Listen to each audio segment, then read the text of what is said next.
അങ്ങോട്ടൊന്നും കയറില്ല, വെള്ളത്തിലൊന്നും ചാടല്ല.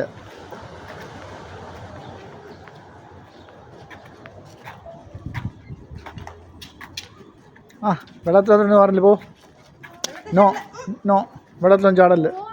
ആ അതെ അതെ അതെ അതെ അതെ.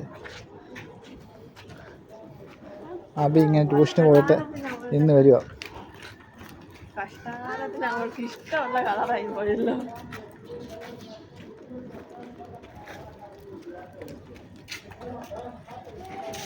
ബേബി ഉറങ്ങിക്കൊണ്ടിരിക്കുന്നു.